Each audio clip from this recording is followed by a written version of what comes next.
नमस्कार, आपण पाहताय कोकणचं नंबर 1 महा चॅनल कोकणसार लाईव्ह बातमीपत्रात आपलं स्वागत। सुरुवात करूया हेडलाईन्सनं। हेडलाईन्सचे प्रायोजक आहेत पारुल युनिव्हर्सिटी, यहां पॉसिबल है।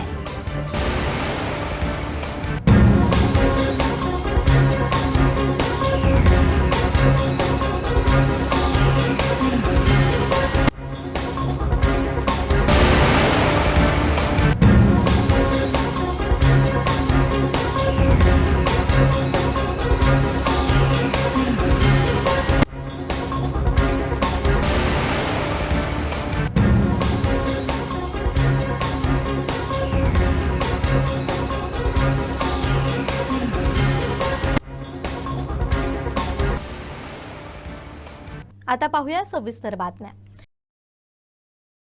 मिरगाच्या पावसाआधी बेगमीच्या खरेदीसाठी लोकांची लगबग सुरू झाली आहे। शुक्रवारी देवगडच्या आठवडा बाजारात ग्राहकांची खरेदीसाठी गर्दी झाली होती।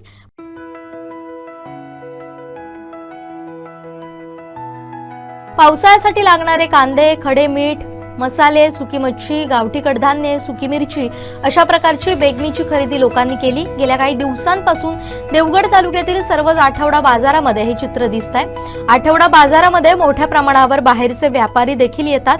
पावसाळ्यासाठी घाऊक स्वरूपात कांदा पोती खरेदी केली जातात। ग्रामीण भागात आजही खड्याचे मीठ वापरलं जातं। त्याशिवाय पावसाळ्यात ताजी मच्छी मिळत नसल्यानं गोलीम, शेंगाळे, मोरी, बोंबील, करली, दोड्या, बांगडे यांसारखी सुकी मच्छी पावसाळ्यासाठी बेगमी ठेवली जाते। या सुकी मच्छीचे खवय्ये देखील मोठ्या प्रमाणात असल्यानं या मच्छीची खरेदी केली जाते।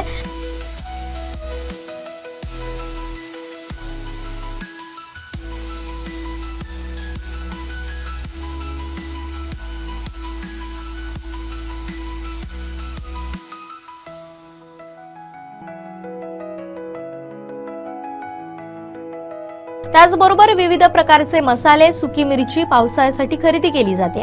ग्रामीण भागातून लाल चवळी, पांढरी चवळी, कुळीथ, वाल यासारखी गावठी कडधान्य देखील बाजारात विक्रीसाठी येतात। याचबरोबर शेतीसाठी आवश्यक भात बियाणं, विविध प्रकारची भाजी बियाणं या वस्तूही आठवडा बाजारात प्लास्टिक, कागद, शेती अवजारं आदी विक्रीसाठी आल्या।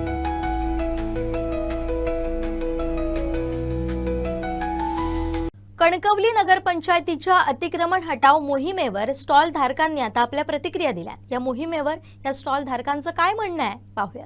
कणकवली शहरात नगरपंचायतने अतिक्रमण हटाव मोहीम सुरू केली आणि त्यानंतर बघितलं तर कणकवली या ब्रिज खालचे जे स्टॉल आहेत ते हटवण्यात आले आहेत। त्यांच्यावर कारवाई देखील केली। काही स्टॉल धारक आहेत, त्यांचं नेमकं म्हणणं काय आहे या संदर्भात जाणून घेऊया। तुमचाही स्टॉल आपण बघतोय की जे जुने पुराणे बंद होते ते स्टॉल आज हटवण्यात आले आहे। नगरपंचायत स्वतः मॅडम मुख्य अधिकारी होत्या। काय नेमकं एक तुम्ही स्टॉल धारक आहात, काय सांगाल?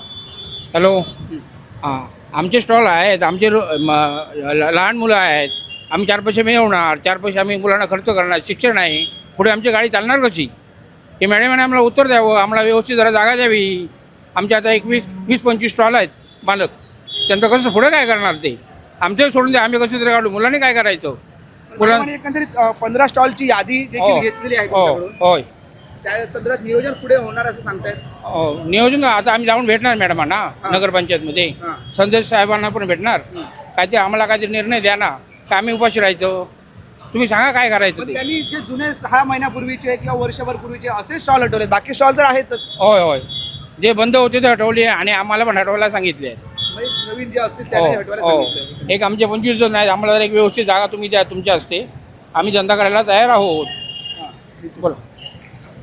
काही अन्य देखील स्टॉल धारक आहेत, तुमचा देखील स्टॉल होता आज हटवण्यात आला आहे, काय सांगा? आता प्रत्येकाला जागा दिली, आता भाजीवाल्यांना फळवाल्यांना जागा दिली आहे, त्याप्रमाणे आम्हाला पण कुठेतरी पर्यायी जागा द्यावी। त्यांना आमचं पण पोट आहे, आमचे मुलं बाळ आहेत, आमचं पोट भरावं अशी आम्हाला जागा द्यावी, बस। बाकी मॅडमांना काही सांगा। मॅडमांनी असं सांगितलंय की आपण 4-5 दिवसात मीटिंग लावून आपण योग्य जागा आपण निश्चित करून घेऊ, असं देखील त्यांनी आश्वासन दिलंय। काय आश्वासन दिलं अतिउत्तमच आहे ना, आम्ही पण तेच बघतो, आम्हाला जागाच पाहिजे का आमचं पोट भरावं। जसं सगळ्यांची स्टॉल आहे, सगळ्यांना जागा कुठे भाजीवाल्यांना फळवाल्यांना एका बाजूला जागा देणार आहेत, काय करणार आहेत तसं आम्हाला पण द्यावी। त्याच्यावर त्यांनी 4-5 दिवसात निर्णय घ्यावा आणि आम्हाला सांगावं, त्यांच्या सूचना आम्ही पालन करू।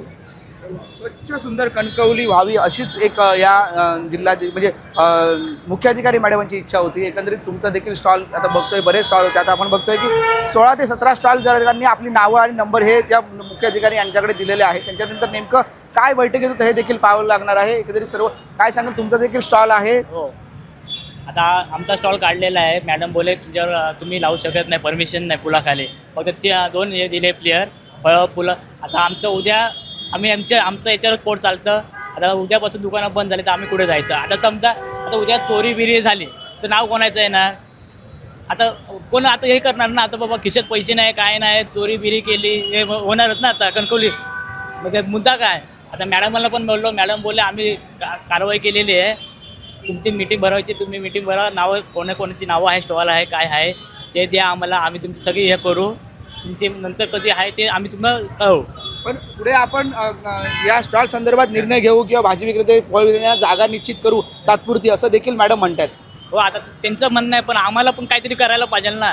आम्ही त्यांना काय म्हणलो, आम्हाला एक प्लेअर द्या, आमचे 16 दुकान तिकडे जातो, एक खाऊगल्ली तयार करतो, पब्लिसिटी इकडे तिकडे जाणार नाही. कारण आता बाहेरचा लोक आला, अरे आपल्याकडे खाऊगल्ली आहेत, त्या एरियामध्ये जाऊ, तिथं पिझ्झा भेटणार, बिर्याणी भेटणार, वडापाव बिडापाव काय पण असू शकतं. आता प्रत्येकाच्या जावा, सावंतवाडीत जावा, मोठमोठ्या शहरात हा सावंतवाडीत, वेंगुर्ल्यात कुठे पण गेला तरी खाऊगल्ली आहे, पब्लिसिटी आहे, आजूबाजूला त्यांना सगळं दिलेलं आहे. आपल्या कणकवलीत खाऊगल्ली नाही, म्हणून आम्ही ते स्टॉलवाल्यांनी सगळी एकी करून असं निर्णय केला की आम्हाला एक प्लेअर द्या, आम्ही हे करतो, एक खाऊगल्ली बनवतो. आम्ही बाहेर स्टॉल दिसले, बाहेरचे सगळे उचलायचे, आम्ही काय बोलणार नाही. काय सांगितलं अतिक्रमण हटाव मोहीम संदर्भात? आम्ही स्वतःचा आमचा फुलांचा व्यवसाय आहे आणि बरेच वर्ष चालू आहेत. पूर्वी आमची आजी करायची, नंतर वडील, आणि आत्ता आम्ही जवळपास 50 वर्ष जवळपास आमच्या दुकानं झाली आहेत. आणि आजचा जे यांनी मोहीम केली आहे ती त्याचं स्वागत आहे. म्हणजे खूप घाण दिसते, खूप स्टॉल लागले आहेत, स्वागत आहे. आणि आमचं म्हणणं एवढंच आहे की जोपर्यंत आम्हाला भाजी, फळं आणि फुलं ह्यासाठी मार्केट जोपर्यंत उपलब्ध होत नाही, जागा आम्हाला दिली जात नाही, तोपर्यंत आमची विनंती आहे की ज्या ठिकाणी आमची दुकानं आहेत त्या ठिकाणी आम्ही मर्यादित जेवढी तुम्ही जागा द्याल, 10 बाय 10 असेल किंवा काय असेल, त्या जागेत आम्ही प्रयत्न करू, आम्ही त्या ठिकाणी बसू. आम्हाला तेवढीच आमची विनंती आहे की त्या ठिकाणी आम्हाला सला द्या आणि आम्हाला व्यापार करण्याची संधी द्या त्या ठिकाणी. यावर मॅडमांनी काय सांगितलं तुमच्या म्हणण्यावर? नाही, मॅडम म्हणाले की त्यांच्या बाईटनुसार आम्हाला समजतं आहे की भाजी फळं फुलांना आमचा विरोध नाही आहे. जोपर्यंत आमच्याकडे जागा उपलब्ध नाही आहे तोपर्यंत आम्हाला आमचा त्या ठिकाणी विरोध नाही आहे. आणि आम्ही त्यांच्या त्या सांगण्याला आमचा आहे पाठिंबा आहे. आम्हाला आत्तापर्यंत कुठल्या गोष्टीचा त्रास झालेलाच नाही आहे. आणि आत्ता जे काय त्यांनी सांगितलं आहे, जोपर्यंत आमच्याकडे जागा उपलब्ध होत नाही तोपर्यंत काय भाजीवाल्यांना कोणाला किंवा कांदे बटाटेवाल्यांना कोणाला हटवणार नाही ते. पण जागा उपलब्ध झाली की त्यांना खाली करून द्यावी लागणार. हो, पर्यायी जागा उपलब्ध करून देतो असं म्हणाले. पर्यायी जागा ते बघता येतात, तशी जागा उपलब्ध करून देतो बोललेले आहेत. तात्पुरतं तुम्हाला दिलंय? तात्पुरतं म्हणजे तात्पुरतं जसं आता त्यांनी तरी आम्हाला तरी अजून काय काढा म्हणजे हे केलेलं नाही त्यांनी की बाबा काढून इथून साईडला जावं वगैरे. जागा मिळाली की तुम्ही जावा किंवा खाली करा, हे नोटीस आम्हाला त्यांनी दिलेली आहे. पण बंद स्टॉल जे 6 महिने वर्षभर बंद, ते स्टॉल सध्या हटवण्यात येत आहेत, काय सांगाल त्याबद्दल? ते बंद आहेत. ते जे बघितलं तर ब्रिज खाली जसं ते बघितलं तर सगळे अडगळीसारखं दिसतं, ते स्वच्छता करत आहेत किंवा ते बाजूला काढून ठेवत आहेत, असं चाललेलं आहे. स्टॉल विक्रेते आहेत किंवा खाऊची दुकाने आहेत, त्यांना कुठेतरी एक रितसर जागा द्यावी जेणेकरून ते आपला उदरनिर्वाह करतील, कारण त्यांच्यावर उपासमारीची वेळ येऊ शकते, असंच एकंदरीत स्टॉलधारकांचं म्हणणं आहे. नेमकं बाबा हे पुढे काय नियोजन करतात, मुख्याधिकारी यांनी आपल्याला नियोजन म्हणजे बैठक देखील बोलावली आहे, त्या अंती पुढे काय ठरतं हे देखील पाहावं लागणार आहे. कॅमेरामॅन साहिल बागवेसह उमेश बुचडे, कोकण सात live, Kankavli. Maharashtra natural gas कंपनीकडून शहरात गॅस पाईपलाईनसाठी गेले काही महिन्यात जोरदार काम सुरू आहे. जून महिना जवळ आल्यानं पावसाळ्यापूर्वी हे चर बुजवण्यात येतील असं आश्वासन देखील दिलं होतं. मात्र मोती तलाव परिसर, सर्वोदय नगर, जुना बाजार आदीसह काही ठिकाणी पावसामुळे चिखलाचं साम्राज्य निर्माण झालंय. अपघाताला आयतं आमंत्रण देखील मिळतंय.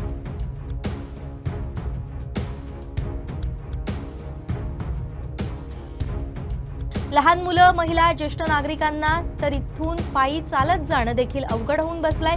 दुचाकीवरून ये जा करण्याचा तर विचारही त्यांनी न केलेला बरा अशी परिस्थिती आहे. नगराध्यक्षांकडून पावसाळ्यापूर्वी खडीकरण होईल असं आश्वासन दिलं होतं.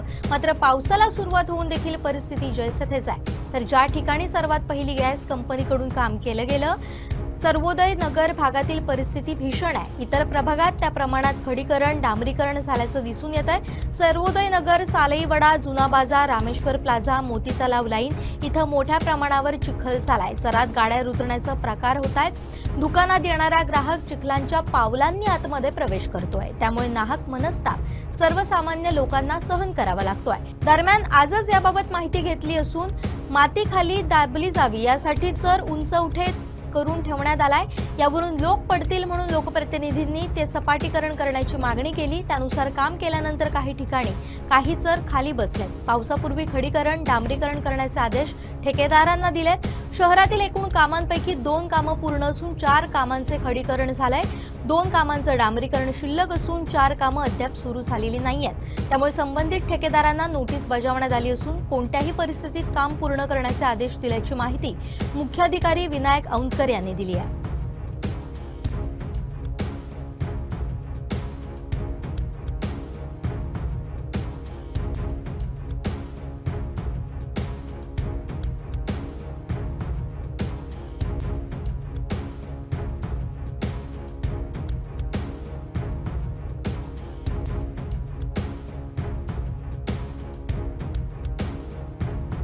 कोकण विधान परिषदेत बिनविरोध निवडीनंतर अनिकेत तटकरे यांनी पहिली प्रतिक्रिया दिली आहे. पाहूयात ते काय म्हणाले. सर्वप्रथम माझे आदर्श माझे नेते दिवंगत आदरणीय अजितदादांना मी निवडणूक समर्पित करतो.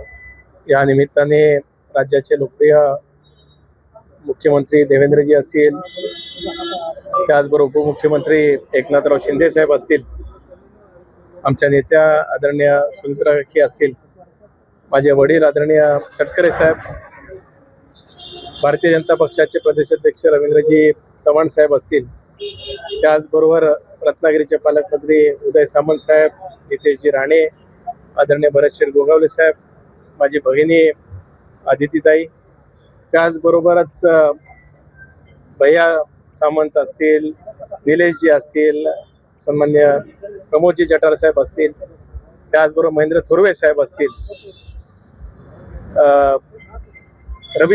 रवींद्रजी पाटील साहेब असतील, प्रशांत ठाकूर साहेब असतील, महेश बालदी साहेब असतील, योगेशजी कदम साहेब असतील, शेखर सर असतील, महायुतीच्या सर्वच खासदार साहेब असतील, आमदार साहेब असतील आणि नेते मंडळींचे असतील, मी विशेष आभार मानतो की त्यांच्यामुळे आज मला पुनश्च कोकणाची या ठिकाणी सेवा करण्याची संधी मिळते.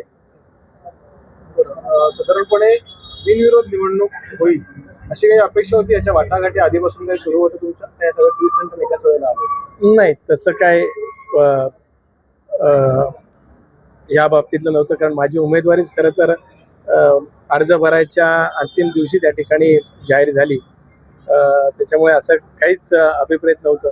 पण या निमित्ताने ज्यांनी अर्ज भरलेले होते त्यात सन्मान्य माने साहेब असतील, जोयली आमची दळवी माझी भगिनी असेल, त्याचबरोबर मानसी म्हात्रे असतील, दुसरे एक सहकारी अरविंदजी म्हात्रे असतील आणि अनिल चोप्रा असतील, यांचे सुद्धा आभार मानतो की त्यांनी सुद्धा मनाचा दिलदारपणा या ठिकाणी दाखवला आणि त्यांनी स्वइच्छेने त्या ठिकाणी मला त्या ठिकाणी सेवा करण्याची संधी दिली. मागच्या टर्ममध्ये तुमचा जरी आक्षेप कायम राहिला की तुम्ही फिरलात नाही, प्रश्न जाणून नाही घेतलात, म्हणजे तुम्ही तुमचं दर्शन दुर्लभ होत होतं. यावेळेला यामध्ये अनिकेत तटकरे एक विधान परिषदेचे आमदार म्हणून कोकणची प्रतिनिधी म्हणून लोकप्रतिनिधीचे काही बदल करणार आहे? नाही, निश्चितच आपण म्हणत असाल तशा काही माझ्या त्रुटी असतील त्या जरूर दुरुस्त करण्याचा मी प्रामाणिकपणाने प्रयत्न करीन. आपल्यासारखे पत्रकार मोदे जे समाजाचं प्रतिनिधित्व करतात त्यांच्या ज्या काही सूचना असतात त्याचं पालन करून माझ्यामध्ये सुद्धा कशा पद्धतीने सुधारणा करता येईल तो करण्याचा निश्चितच प्रयत्न त्या ठिकाणी करेन. 5 वर्षानंतर एकदाच रत्नागिरी जिल्ह्यात येतात, तो पण उमेदवारी अर्ज भरण्यासाठी, कारण तेथे आमदार किंवा मंत्री असू शकतात त्या जिल्ह्यात, पण सदस्यांचे पण काही प्रश्न असतात. मला ताई जरूर आपण म्हटलेलं मान्य आहे, पण माझ्या 6 वर्षाच्या कालखंडातील एकही DPCची बैठक असेल, ज्या वेळेस खरीपची बैठक असेल, त्याच्याखेरीज सुद्धा मध्यंतरी करोनाचा कालखंड झाला, निसर्ग चक्रीवादळ झालं, तौक्ते चक्रीवादळ झालं, त्याचबरोबर इतर सुद्धा काही आंबा बागायतदारांचे प्रश्न असतील, मुंबई महामार्गासारखा गेले 14 वर्ष सुरू असलेला आपला प्रश्न असेल, काजू बागायतदारांचे असतील, मच्छीमारांचे प्रश्न असतील, मी माझ्या परीने मांडण्याचा प्रामाणिकपणाने प्रयत्न केला. आपण म्हणताय तसं जरूर त्याच्यामध्ये अधिकच्या फेऱ्या रत्नागिरी सिंधुदुर्ग मध्ये वाढवण्याचा प्रयत्न निश्चितच मी करेन. महत्वाचा रोल कोणाचा म्हणावा लागेल? निवडणूक बिनविरोध होण्यामागे महत्वाचा रोल कोणाचा म्हणावा लागेल? मी तर मगाशी सांगितल्याप्रमाणे सर्वच मान्य मुख्यमंत्री मोदी असतील, उपमुख्यमंत्री मोदी असतील, आमच्या नेत्या सुमित्रा काकी असतील, त्याचबरोबरच तटकरे साहेब असतील, नितेशजी असतील, ज्ञात अज्ञात सर्व शक्ती ज्या पाठीमागे राहिल्या त्यांचे सगळ्यांचेच आभार. मी मगाशी सांगितलं साहेब, मी हा विजय माझे नेते दिवंगत अजितदादा पवार यांना समर्पित करतो. सर, मॅनेज केल्यावर कसं वाटतंय? बचत झाली आहे, त्रासाची बचत झाली आहे, वेळेची बचत झाली आहे, सगळ्या गोष्टीची जी आर्थिक पण बचत झाली बचत झाली आहे आहे. त्याचा मतदारांना कसा लाभ होईल? नाही तसं ओव्हरऑल निवडणुकीमध्ये आपण असं म्हणजे शेवटी प्रचार हा भाग त्या ठिकाणी असतोच. पण जरी आता ही निवडणूक आपण म्हणतात तसं बिनविरोध जरी झाली असेल तरी पुढच्या 10 दिवसामध्ये सगळ्या मतदारांचं जसं उमेदवार म्हणून मी गाठीभेटी घेणार होतो तसं घेण्याचा माझा निश्चितच पुढच्या 10 दिवसामध्ये प्रयत्न राहणार आहे. सर, सगळं मॅनेज झाल्यावर कसं वाटतंय? रिलॅक्स? 2018 अभिषेक शेट्टींचा हात आपल्याला मिळालेला होता आणि आता खाली होता. आणि आता पुन्हा एकदा उमेदवारी अर्ज मागे घ्यायच्या दिवशी एक वेगळे चित्र पाहायला मिळतं. नाही, मी मगाशी सांगितलं ना, ज्ञात अज्ञात सर्वांचंच मी मनापासून या ठिकाणी आभार व्यक्त सर, माझ्या करतो. धन्यवाद. गोव्यातून कोल्हापूरच्या दिशेनं अवैधरित्या दारूची वाहतूक करणाऱ्या कारचा सिंधुदुर्ग जिल्ह्यातील वैभववाडी तालुक्यात अपघात झाला आणि या अपघातातूनच मोठी कारवाई उघडकीस आली. नादवड येथील शेपरे फाट्यावर झाडावर धडकलेल्या कारमधून पोलिसांनी गोवा बनावटीच्या दारूचे 30 बॉक्स जप्त केलेत. या कारवाईत 9.5 लाख रुपयांचा मुद्देमाल ताब्यात घेण्यात आलाय. दोघांविरुद्ध गुन्हा दाखल करण्यात आलाय. गोव्याहून बीडला दारूची वाहतूक करणारी कार पकडली. कोल्हापूरच्या दिशेनं दारूची वाहतूक करणारी ही कार मध्यरात्रीच्या सुमारास नादवड येथील शेपरे फाट्यावर चालकाचा वाहनावरील ताबा सुटला आणि कार थेट रस्त्यालगतच्या झाडावर जाऊन धडकली. याचवेळी ओरोस येथील वरिष्ठ पोलीस अधिकारी मनोज भोसले हे रात्रीच्या गस्तीवर होते. त्यांच्या निदर्शनास हा अपघात झाल्यानंतर त्यांनी तात्काळ वैभववाडी पोलिसांना माहिती दिली. माहिती मिळताच पोलीस घटनास्थळी दाखल झाले. अपघातग्रस्त कारची तपासणी केली असता पोलिसांना धक्काच बसला. कारमध्ये 750 मिली क्षमतेच्या गोवा बनावटीच्या दारूचे तब्बल 30 बॉक्स आढळून आले.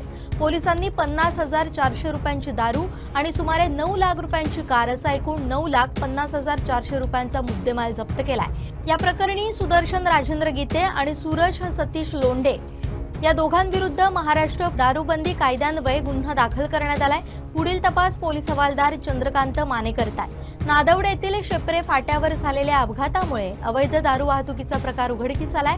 अपघात झाला नसता तर ही दारू कोल्हापूरपर्यंत पोहोचली असती.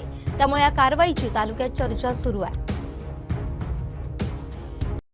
सिंधुदुर्ग जिल्ह्यात अवैध धंदे, बेकायदेशीर दारू विक्री आणि वाहतूक तसेच अंमली पदार्थांविरोधात कठोर कारवाई करण्याच्या सूचना पोलीस अधीक्षक डॉक्टर मोहन दहिकर यांनी दिल्यानंतर देवगड पोलिसांनी कोट कामते इथं मोठी कारवाई करत अवैध दारू वाहतूक करणाऱ्या एका युवकाला ताब्यात घेतलाय. या कारवाईत तब्बल 4,77,800 रुपयांचा मुद्देमाल जप्त करण्यात आलाय. याबाबत पोलिसांनी दिलेल्या माहितीनुसार 4 जून 2026 रोजी कोट कामते देवगड येथील रहिवासी विशाल गावकर हा अवैध गावठी दारूची वाहतूक करणार असल्याची गोपनीय माहिती देवगड पोलिसांना मिळाली होती. या माहितीच्या आधारे पोलिसांनी विशेष पथक तयार करून सापळा रचला. 5 जून 2026 रोजी सुमारे 8 वाजण्याच्या सुमारास कोट कामते ते नारिंगरे मार्गावर संशयित आरोपीच्या हालचालींवर पाळत ठेवण्यात आली. यावेळी आरोपीच्या ताब्यातील ओमनी वाहन अडवून त्याची झडती घेण्यात आली. वाहनातून दारूची वाहतूक सुरू असल्याचं निष्पन्न झालं. पोलिसांनी वाहनातून विविध प्रकारची दारू जप्त केली. जप्त करण्यात आलेल्या दारूची किंमत 2,27,800 इतकी असून वाहतुकीसाठी वापरण्यात आलेले 2,50,000 किमतीचे ओमनी वाहन देखील ताब्यात घेतले. अशा प्रकारे एकूण 4,77,800 किमतीचा मुद्देमाल जप्त करण्यात आला. आरोपी विशाल राजेश गावकर याच्या विरुद्ध पुढील कायदेशीर कारवाई सुरू असून गुन्ह्याचा तपास सुरू आहे. ही कारवाई अप्पर पोलीस अधीक्षक नयोमी साटम, उपविभागीय पोलीस अधिकारी घनश्याम आढाव यांच्या मार्गदर्शनाखाली पोलीस निरीक्षक श्याम बुवा यांच्या मार्गदर्शनाखाली देवगड पोलीस ठाण्याच्या पथकानं केली. या पथकात सहाय्यक पोलीस उपनिरीक्षक अनिल कुमार पवार, पोलीस हवालदार गणपती गावडे, महेंद्र महाडिक, प्रथमेश कदम तसेच पोलीस कॉन्स्टेबल रवींद्र महाले, प्रतीक जाधव यांनी सहभाग घेतला.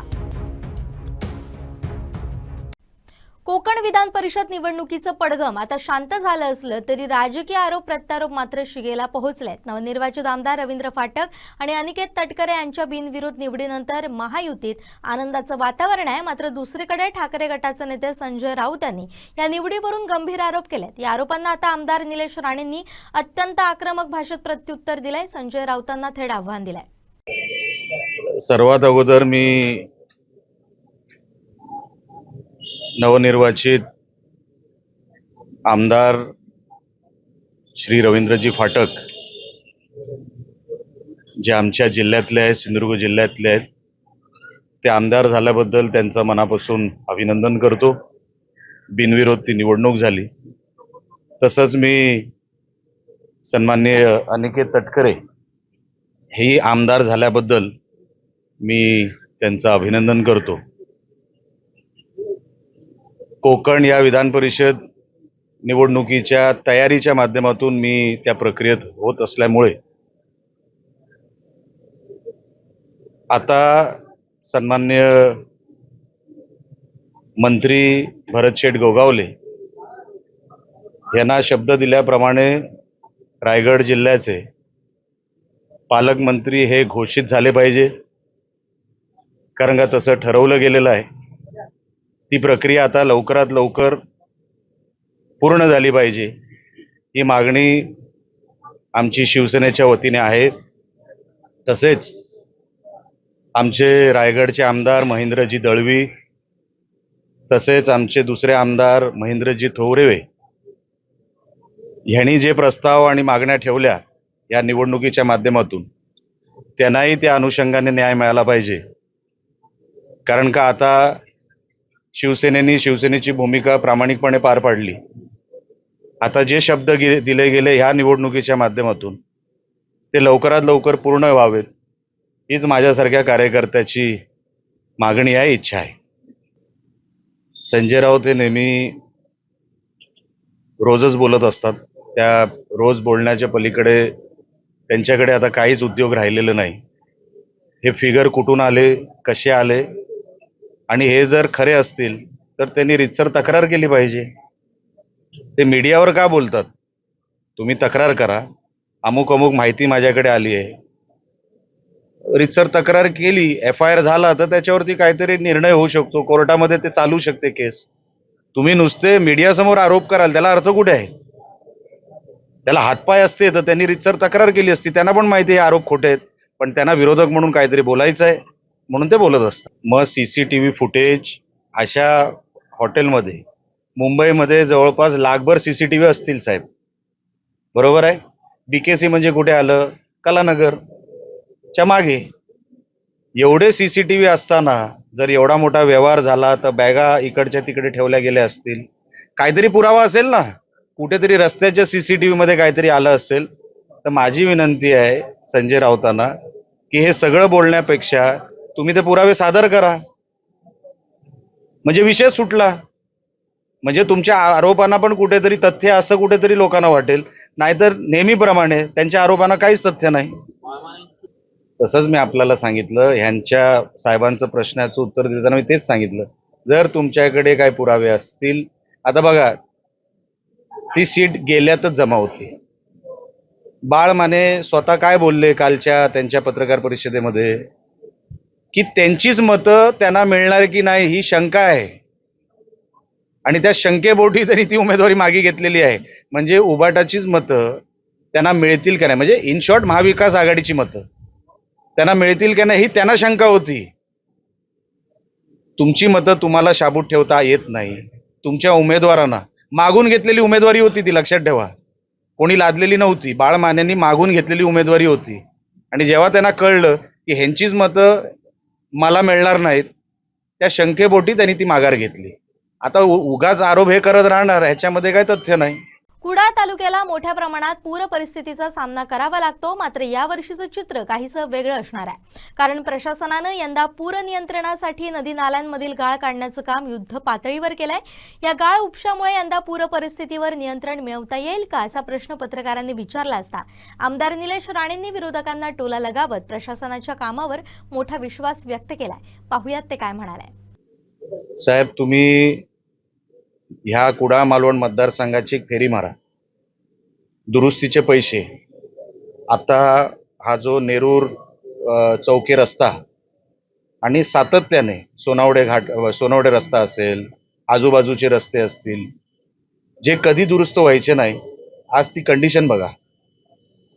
पहिल्यांदा 10 वर्षांनी आपला मतदारसंघ हा जसा दिसतो, मी काय ते क्रेडिट सगळं माझ्यावर घेत नाही, त्याच्यामध्ये अधिकाऱ्यांचं पण क्रेडिट आहे. पावसाच्या अगोदर त्यांनी जे काही शोधलं आणि त्याच्यावरती उपाय शोधले तो त्याचाही परिणाम आहे मोठ्या प्रमाणामध्ये. आता एकदमच देव करो परिस्थिती जर बाहेर गेली नाही तर आपण तयार आहोत. मोठ्या प्रमाणामध्ये आपण तयारी केलेली आहे. परवा पण ऑनलाईन पाणी टंचाईची जी मीटिंग झाली, प्रत्येक विभागाची मीटिंग आम्ही घेतलेली आहे. मी तो स्वतः आमसभेमध्ये आणि त्यानंतर पंचायत समितीमध्ये सुद्धा पहिल्यांदा 10 वर्षानंतर असं मला वाटतं.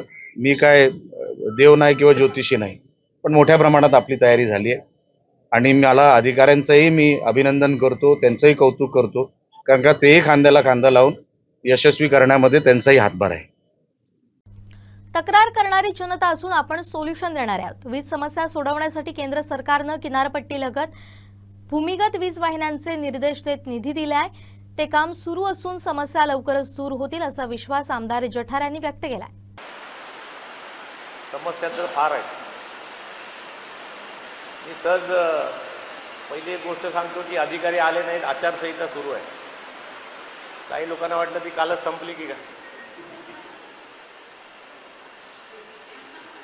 अनेक लोक अडचणीत आले असो, पण ती संपलेली नाही. 22 तारखेपर्यंत 22लाच अधिवेशन सुरू होणार आहे. अधिवेशनामध्ये मी कोकणातल्या समस्या मांडण्यासाठी डॉक्टर साहेब माझे प्रयत्न चालू आहेत. त्यामुळे तुम्ही दिलेल्या साळगावकर साहेब सगळ्या समस्या या सगळ्या मी गोळा करतोय. आज अधिकारी आले नसले तरी परत आचारसंहिता संपल्यानंतर तोपर्यंत अधिवेशन होईल, अधिवेशनात मांडेल, परत अधिकाऱ्याने घेऊन तुमच्या समोर मांडेल. हे काय एका जत्रेने काय देव म्हातारा होत नाही. जत्रा दरवर्षी यावी लागते. त्याची समस्या तर अनलिमिटेड आहे. म्हणजे एवढ्या अनलिमिटेड आहेत की हा काही राजकारणाचा विषय नाही. पण गमतीने सांगतो मी कधी कधी की 2014 पूर्वी 12-12, 10-10 तास लोड शेडिंग होतं. आणि खरं आहे, आपण सगळ्यांनी भोगलेलं आहे. पण ते काय होतं, काल भोगलेलं आज लक्षात राहत नाही. 14 नंतर मोदी साहेब असतील केंद्रामध्ये, राज्यामध्ये फडणवीस साहेब, शिंदे साहेब या सगळ्या मंडळींनी खूप प्रयत्न केले आहेत. आज किमान लोड शेडिंग हा प्रकार म्हणजे आपण जेव्हा म्हणजे मी हे सांगतो, माझ्या घरचं सांगत नाही, तुम्ही गुगल केलं किंवा आणखीन काही केलं, अधिकाऱ्यांकडनं माहिती घेतली तर तुम्हाला आज गुगल बाबा घरात सांगतो. त्यामुळे किमान आज देशामध्ये आपण इलेक्ट्रिसिटी सरप्लस झालेलं आहे. लोड शेडिंगमध्ये आपल्याकडे इलेक्ट्रिसिटीज अवेलेबल नव्हती. या मोदीने फर्स्ट टाईम डॉक्टर साहेब 1 ग्रीड 1 नेशन केलं. म्हणजे असा 14 नंतर असा निर्णय झाला की कुठलीही वीज कुठेही नेता आली पाहिजे.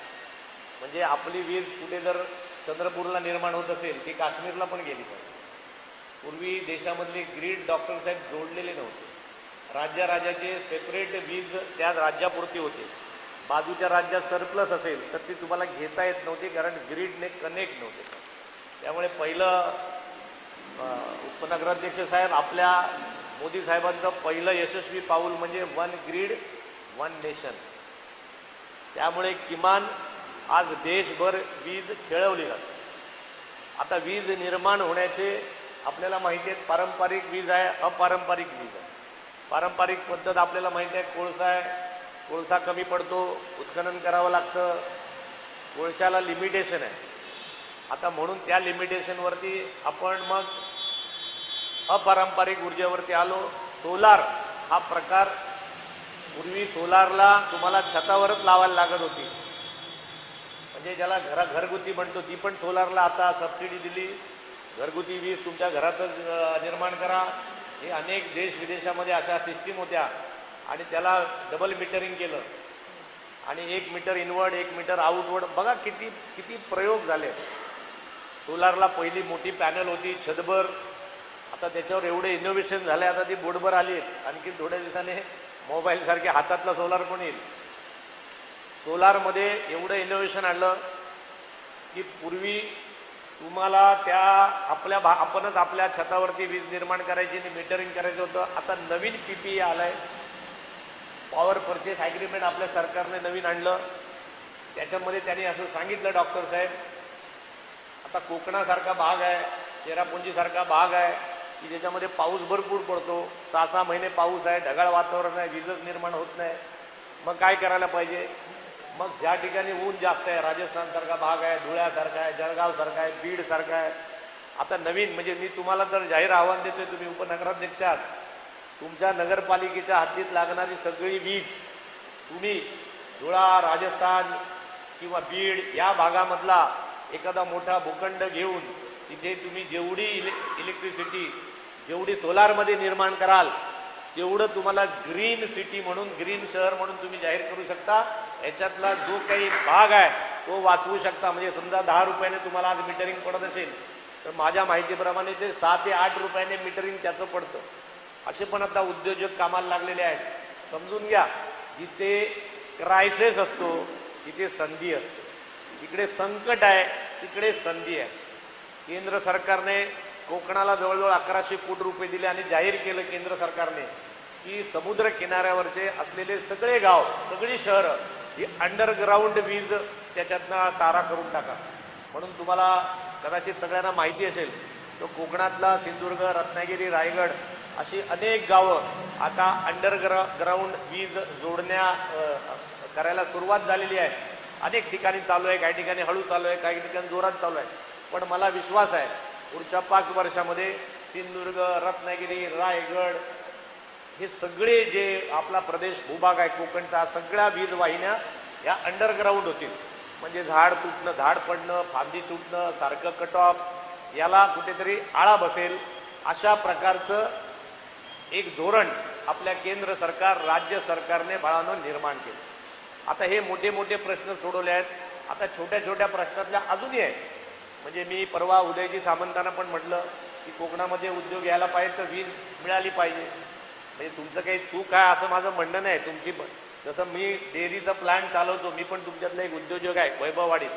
मला 5 लाख रुपयाचं इलेक्ट्रिसिटीचं बिल येतं सर, पण डिझेलचं बिल पण 5 लाख रुपये येते कुंडली एक वर्धे.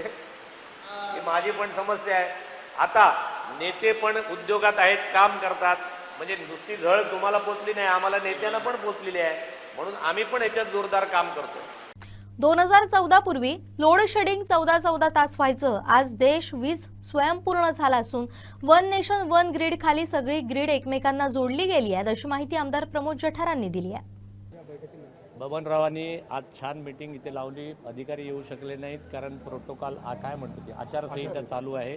आचारसंहिता झाल्यानंतर आम्ही त्यांच्याशी सविस्तर बसू. परंतु मी आजच्या बैठकीमध्ये जे काही निवेदन होते या मंडळींचं ते मी स्वीकारलं. छोट्या मोठ्या अनेक गोष्टी आहेत. अधिकाऱ्यांशी मी काल बोललो होतो.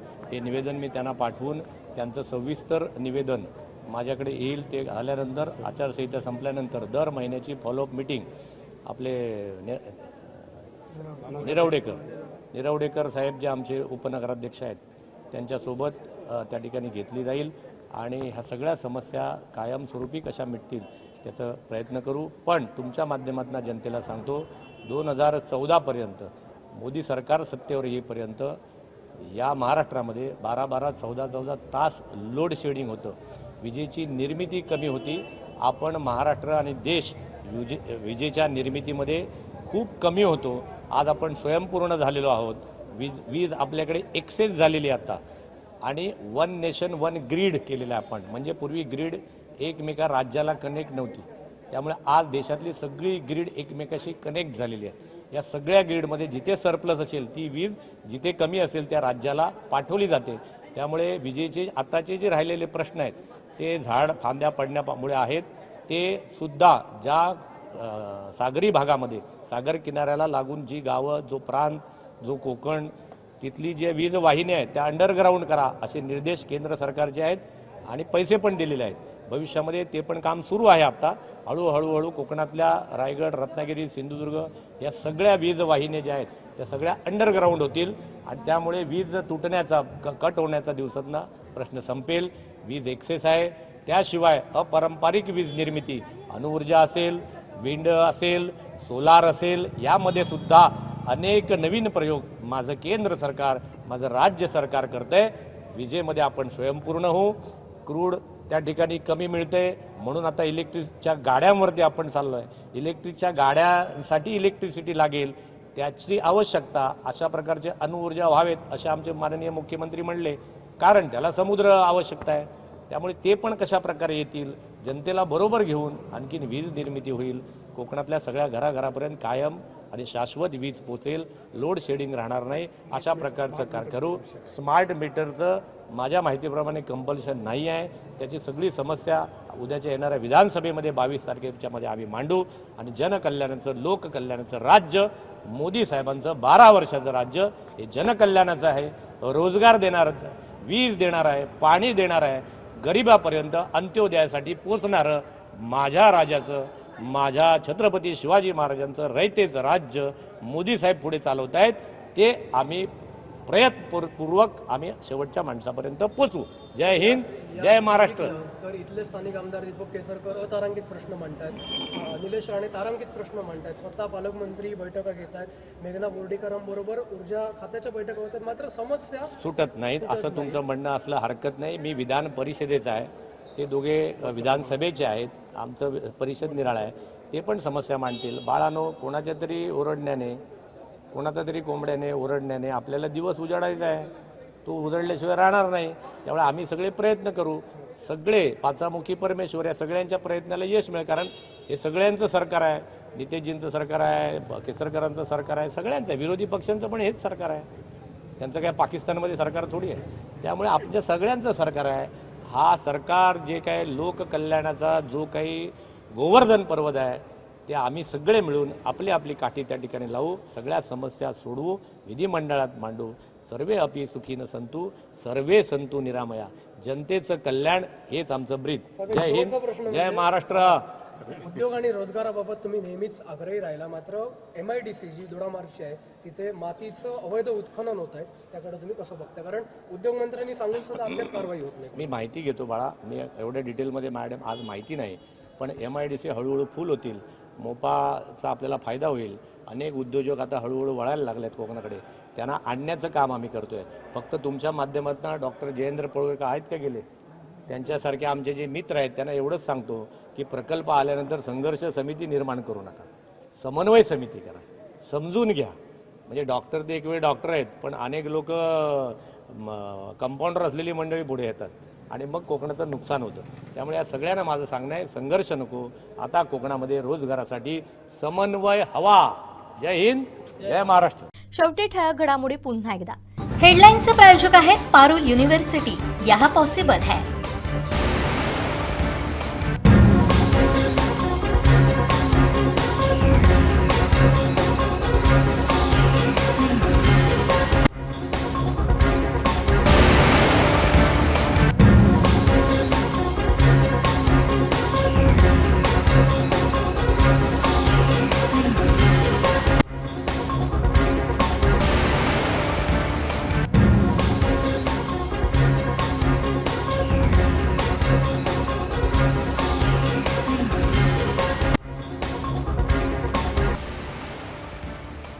बातमीपत्रात वेळ झाली इथेच थांबण्याची. पाहत रहा कोकणचं नंबर 1 महा चॅनल कोकण साध लाईव्ह. धन्यवाद.